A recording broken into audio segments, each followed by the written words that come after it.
Okay, I'll go through electronics. Thankfully, since I wasn't filming, the electronics list was very small. But let's check it out.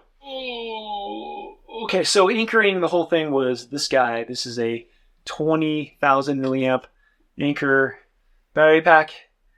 And this was mostly to power my little phone.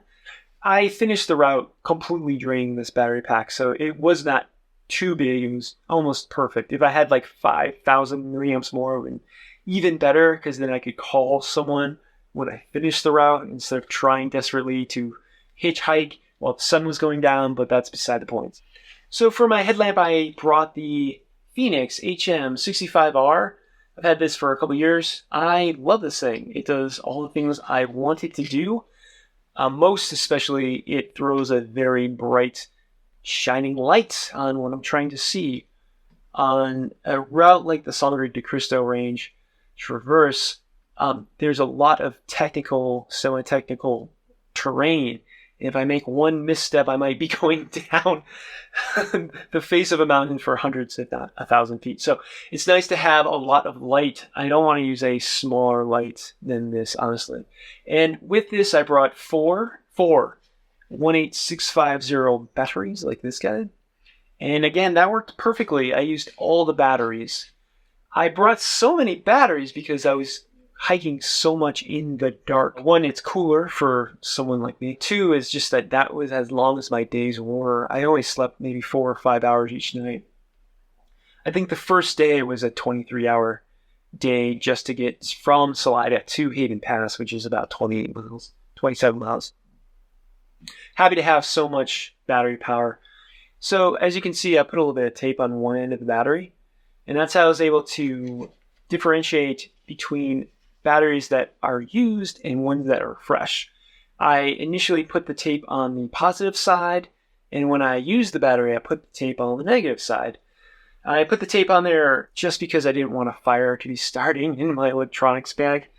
Sometimes if these batteries come in contact with each other, they heat up and get very melty. And also I brought an inReach, obviously.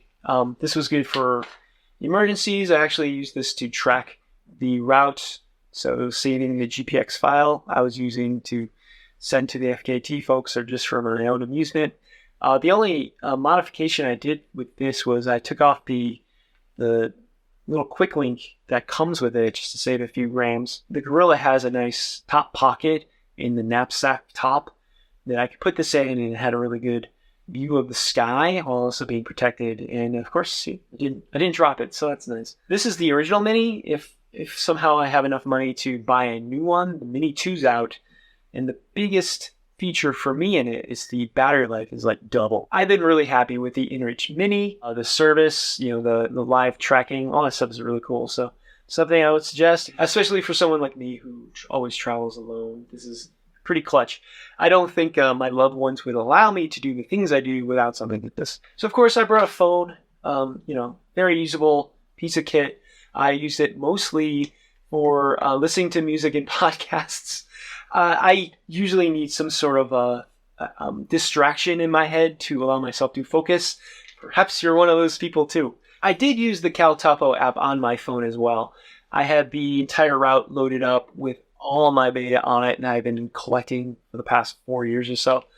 And that really came handy, especially when I was trying to get those very, very, very important and hard to find water sources that I was relying on, as well as when I got to very, very technical parts like between Fluted Peak and Milwaukee Peak. I also did use it to record the track, but only between Fluted and Milwaukee because I wanted a little bit more precision than I got from the inReach. I think I had the inReach set to record a point every minute or 30 seconds, and with CalTopo you can do it every second. So I really wanted that precision to update the map that I share for the route, so that, say, you can take on the route and have a better idea on how to do it. And then, of course, go faster than me and make me look old and fat. I had enough juice at the end of the route to take the info sign picture with me smiling and very exhausted, and that was about it. I didn't even have enough juice to call in a ride to grab me. So again, I was out hitching, trying to get tourists coming from the sand dunes to pick up this gnarly dude, and it was like it was not happening. Let's say it. I was very lucky to get anything. Okay, finally for electronics, I just brought earbuds so I can listen to Zen music and podcasts. So I brought 2 pairs, mostly so like if I lost one pair, I still had a pair.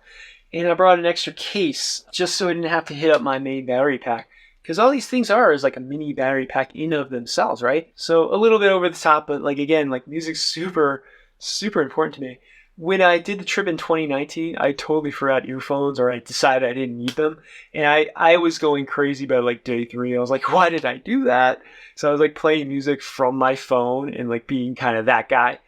Thankfully, no one passed me for days on end, so I wasn't the Bluetooth guy, but like I almost was in any other situation. Like if it was the CT, I would have been the Bluetooth guy. So that's electronics.